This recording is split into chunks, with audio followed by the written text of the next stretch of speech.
Okay, now we're going to jump to section 7.1. Remember, we just left chapter 2, and where we left off, we were solving right triangles. That is, given some information, sides or angles in a right triangle, we wanted to find the other sides and angles. We're jumping to chapter 7 because that's where we're picking up in section 7.1 and 7.3. We're going to do the same thing, but for non-right triangles. So the first definition, an oblique triangle is a non-right triangle. So, oblique. Okay, so that's a non-right triangle. So we want to learn how to solve oblique triangles here. What did we have when we were solving right triangles? What two properties, what two ideas do we use over and over again? One was Pythagorean theorem. If you knew two sides of a right triangle, you could find the third. And the other method we had was choose an acute angle and two of the sides, figure out the trig function that relates those three. Those were the two things that we did in solving right triangles. So I want to derive a formula relating sides and angles of oblique triangles. So I'm going to consider this general triangle here. So this is angle A, I'm calling this angle B, I'm calling this angle C. Unlike in right triangles, when you have an oblique triangle, C is not necessarily the largest angle, which means this side is little c because it's opposite capital C, this side is little a because it's opposite capital A. I'm not going to use the side down here, so I'm not going to label it. Okay, well, what's a thing you do in math all the time? When you have a new concept, you try to relate it in terms of concepts you've already done. So what I want to do here is draw a perpendicular down from B to side little b and make two right triangles out of this. And I'm going to call this height here H. So notice what I've done. I've chopped the generic oblique triangle into two right triangles, this right triangle and that right triangle. Okay, so using triangle ADB, I called this point down here D, this point. So ADB is this little triangle on the left. What sine of angle A? Okay, so I'm going back to my right triangle stuff, right triangles. So sine of A is the opposite side, which is H over the hypotenuse C. Okay, so that's H over C. So if you multiply both sides of this equation by little c, you get C sine A is H. Okay, so sine of A, I'm using this triangle right here. It's opposite over hypotenuse. Opposite is H and hypotenuse is C. If you multiply both sides of this equation by C, you get H is C sine A. Now let's use the other triangle, using triangle BDC. I want to look at sine of C.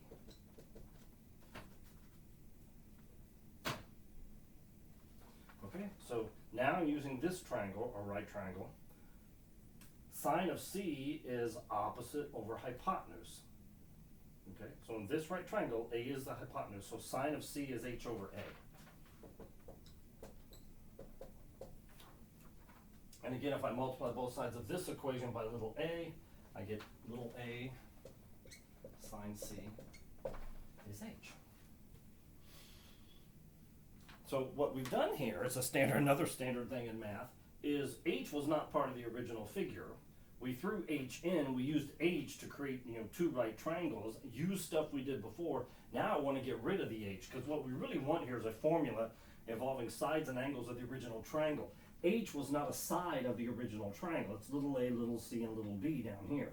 So I introduced H to get it back to right triangles, because we already know what to do with right triangles. Notice I have C sine A is H and A sine C is H. Well, if they're both equal to H, that means they're equal to each other, aren't they? So C sine A is A sine C. Right? They're both equal to H, so they're equal to each other. That's usually not the way we leave this. We usually want the same variables, A's on one side, C's on the other. So if I divide both sides of this equation by little a times little c, so I've divided both sides of that equation by little a, little c. Notice the c's cancel here, the a's cancel here, and I get sine of a over a is sine of c over c. That's easier to remember than C sine A is A sine C. Okay? So sine of capital A over little a is sine of capital C over little c.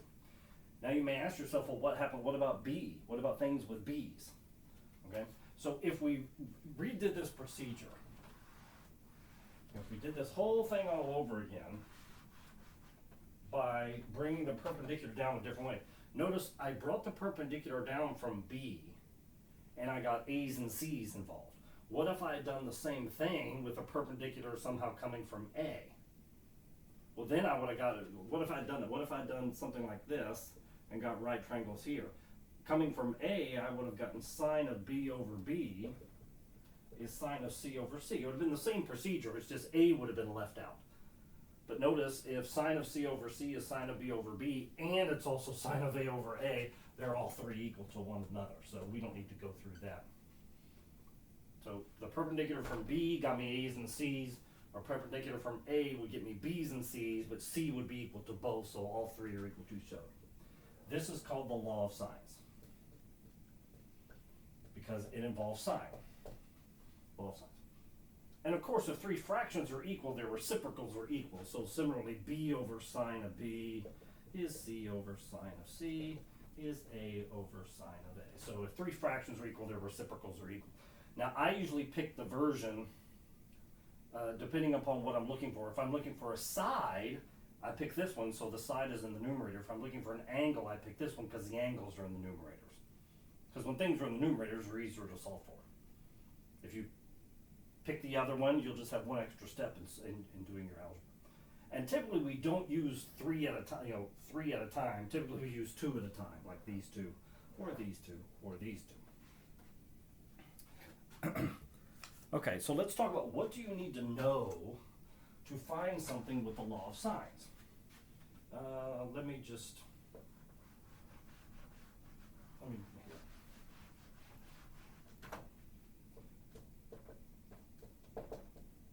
again, we usually use two at a time, so I'm just gonna stick with two here.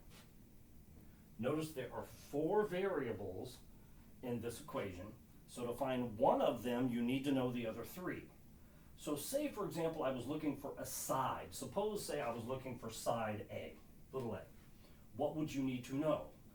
Capital A, the angle that goes with it, opposite it in the picture, right?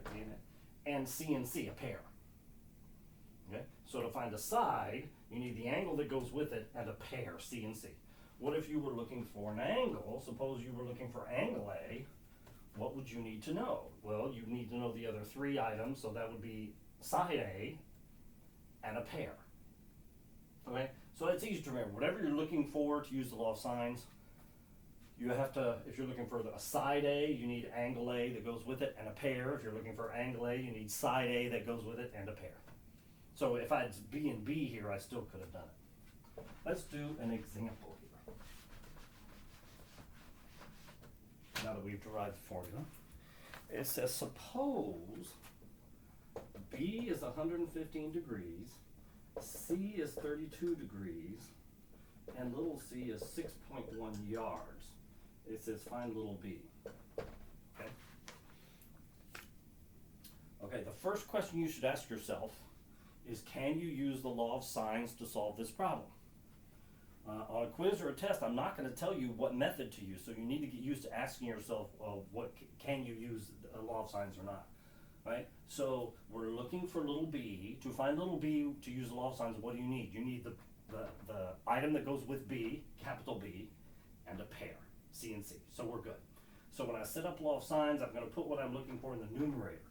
So b over sine of big B, 115, equals little c, 6.1 over sine of, big C, which is 32 degrees. Now be careful. If you put a side here, you have to put a side here, right? Sides on top, angles on sine of the angles on the bottom. Be consistent. Okay, now how do we solve for little b? Again, students will say cross multiply, which is fine, but then you have to do one more step by dividing. If you're just trying to get b by itself, you just need to get rid of the sine 115. So if you multiply both sides of sine 115 degrees, I get b is 6.1 sine 115 degrees. Degrees, right? Just multiply both sides by sine of 115 degrees. It goes away here and you have it here. And now we can just punch that in and see what we get. How is little b going to compare to little c before I even punch it in? Well, b is 115 degrees and c is smaller than that, so little b is going to be bigger than little c. So 6.1 sine of 115. You should punch along with me, don't just watch me. Divided by sine of 32. I got to two places 10.43 yards.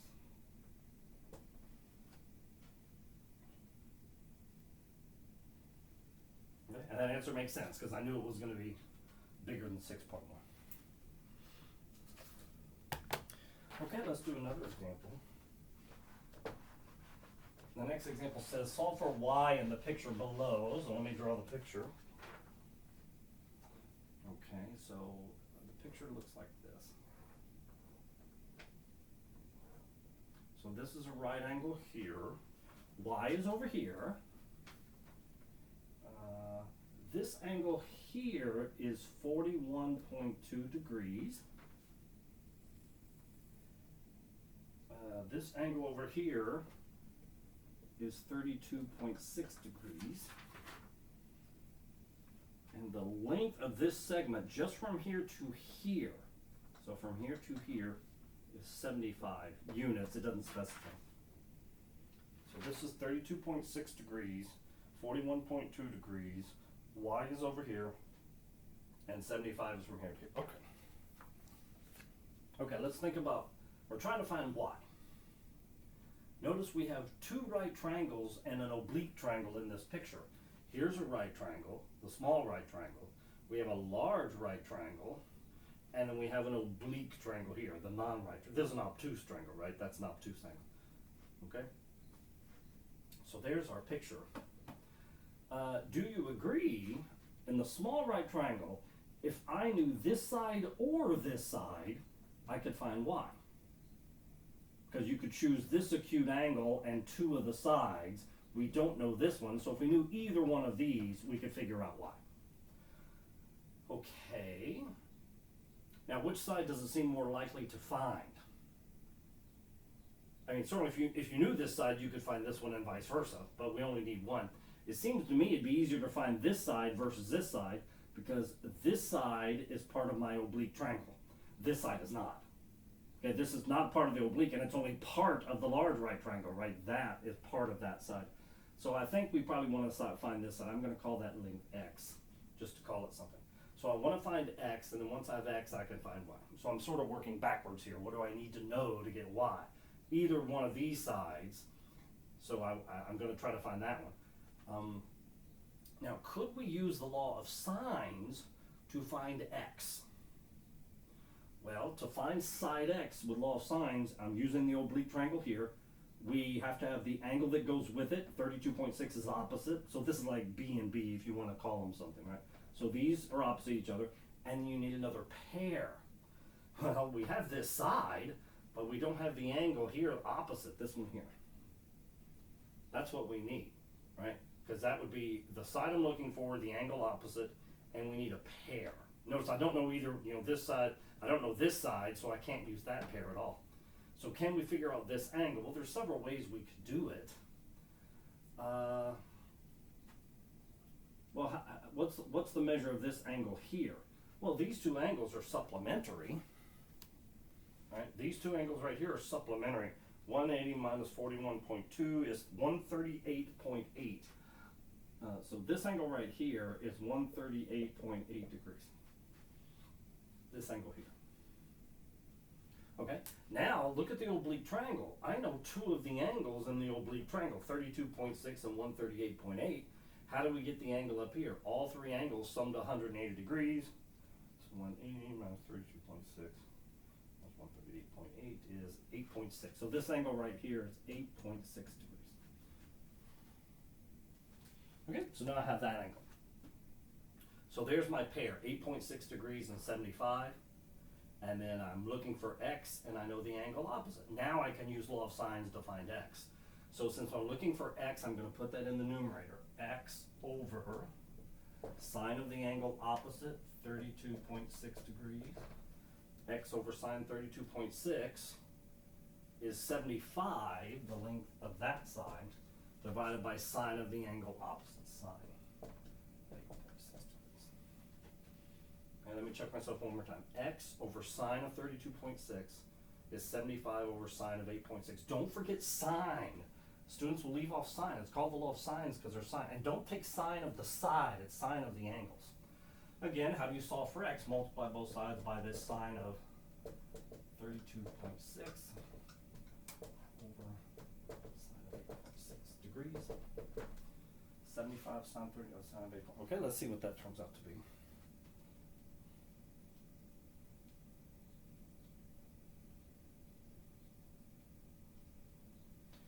I get 270.222. Okay, I don't know the units again. I don't know the units on the 75. So feet or inches or something. Right? I took it out to 3 places because I'm going to use that to find y. I'm going to round on the rounding. Okay. Now I have x. X is 270.222. Now how do we find y? Now notice this is a right triangle. I don't have to use the law of sines here. I mean, law of sines works in any triangle, but when you're in a right triangle, we already have machinery for that. What was the procedure in solving a right triangle? Choose an acute angle and 2 of the sides.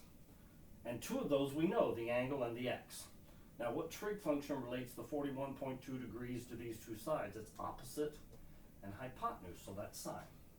So sine of 41.2 degrees is the opposite y over the hypotenuse x, 270.222. So sine of 41.2 is opposite y over hypotenuse, 270.222. So to solve for y, multiply both sides by that 270.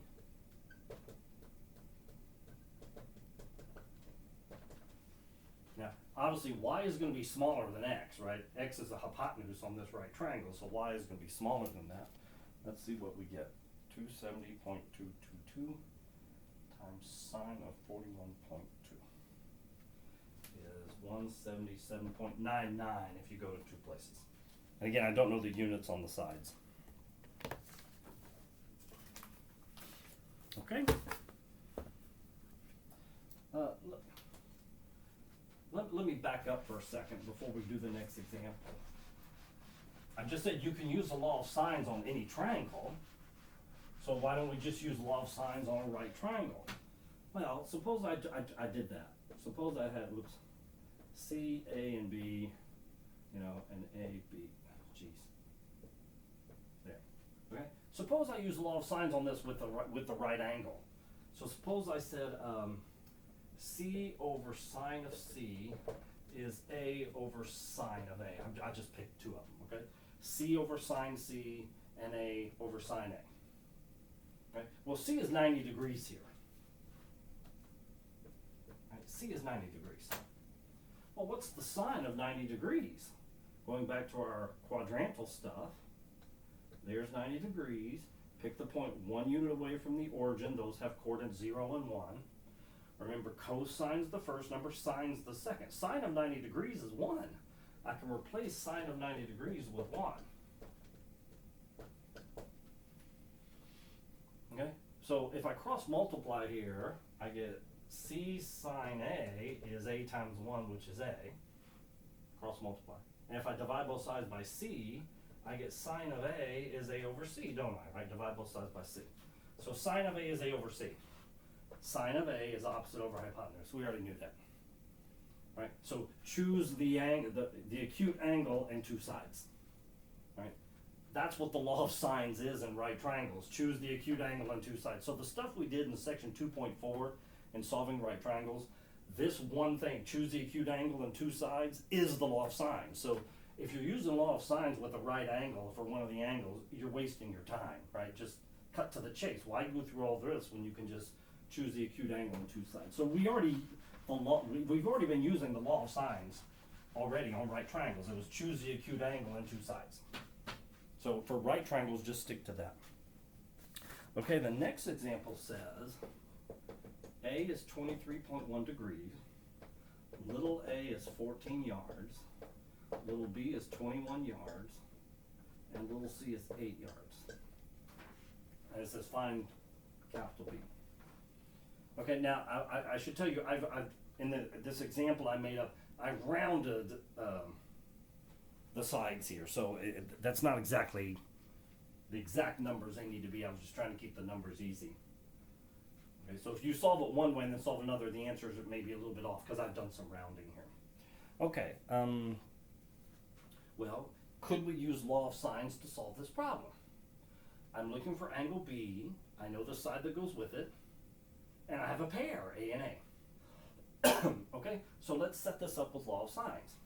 So I'm going to put what I'm looking for in the numerator. I'm looking for the angle, so sine of B over little b, 21, is my pairs with the a's, so that's sine of A over little a. Sine of B over B is sine of A over A. Okay, now I'm trying to solve for B. Let me get sine of B by itself. Multiply both sides by 21.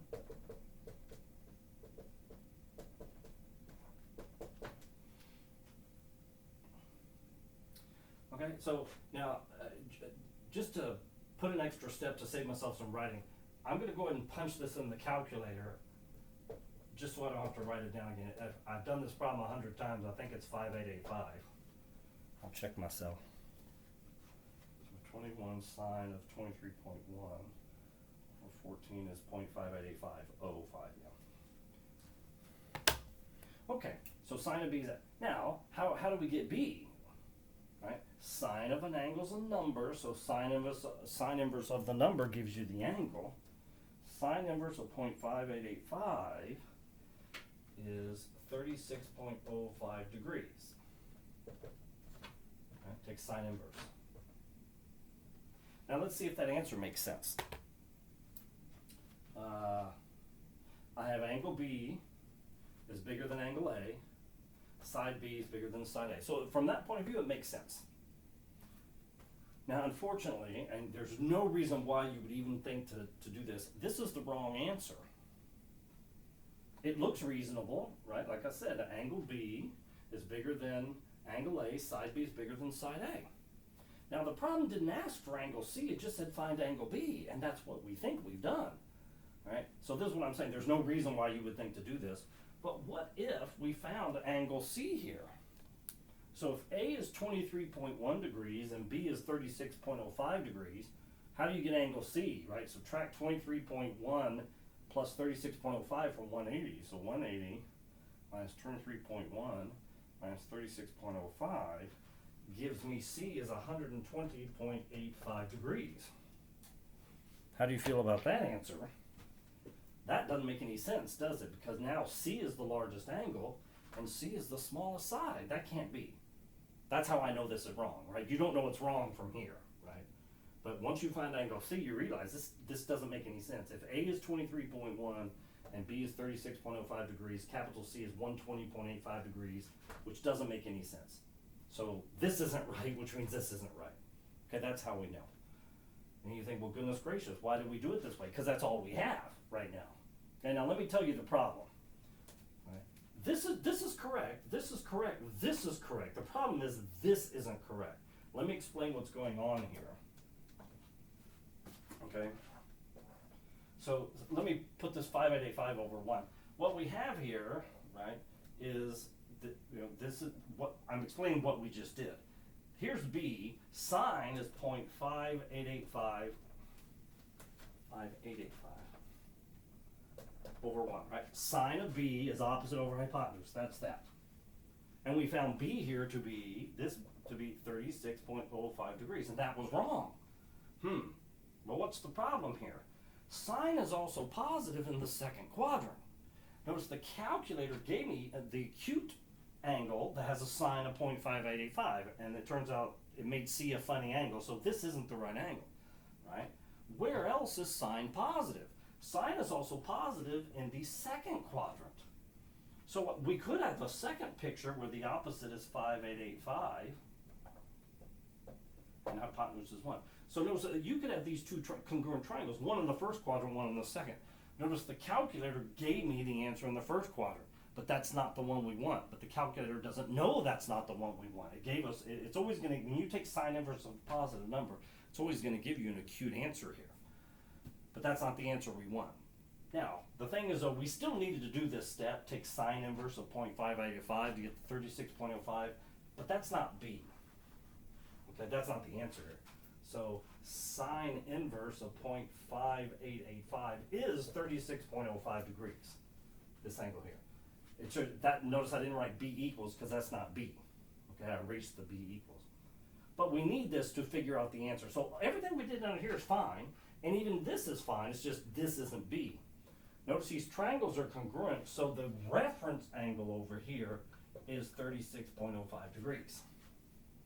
Okay, so the reference angle for B, right, so that's not really the B. Right, so there's 36.05. So you still need to do this calculation to find the reference angle. So what is angle B? B in standard position is the obtuse angle. Right? B turns out to be obtuse in this problem, but the calculator spit out the acute answer. But how do you get the actual answer for B? Well, it's 180 minus the 36.05. Okay, so keep that in mind. If you ever use law of sines and you get an angle, I call this the acute versus obtuse problem.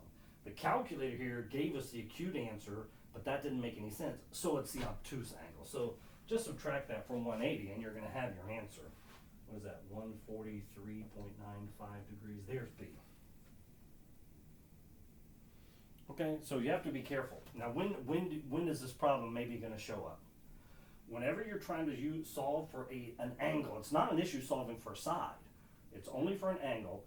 If the angle could be obtuse, then you might have this problem. Notice B is the largest side here, so capital B is the largest angle, which means it could be obtuse.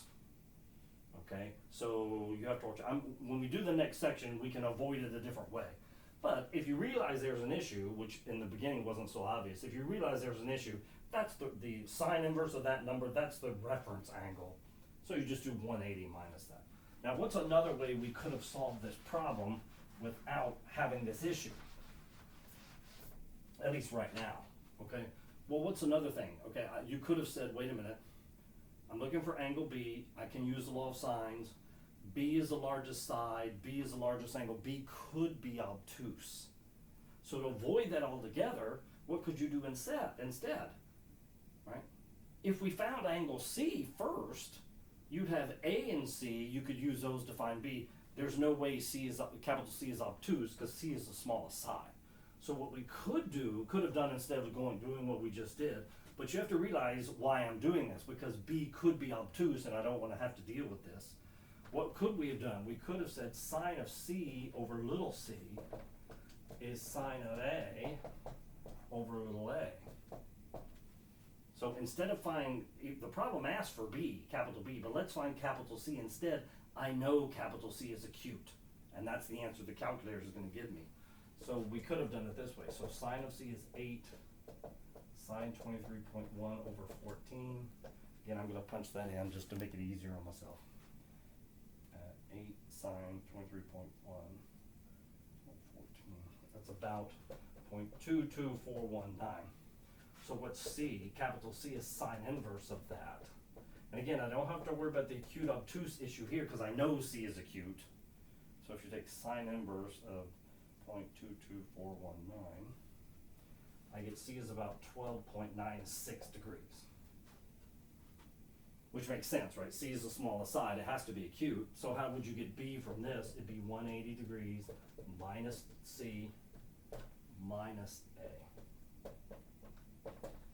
And that should be the same or close to the answer we got before. And it's 143.94 degrees, which is close. Again, I rounded the side, so that's why they're off a little. Okay, so you could have done it, either one of those solutions is perfectly fine. Find capital B, realize that's a wrong answer, which means that the acute answer the calculator gave me was really needed to be the obtuse answer. Or realizing that B could be obtuse, find angle C because you know angle C is acute. The calculator gives you the acute answer, use that to find B.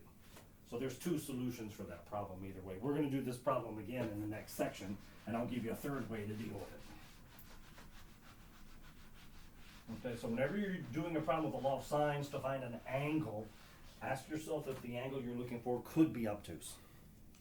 Okay, so the last problem, which is very short, they've thrown in this area formula. Let me draw the triangle that I had up here earlier at the very beginning.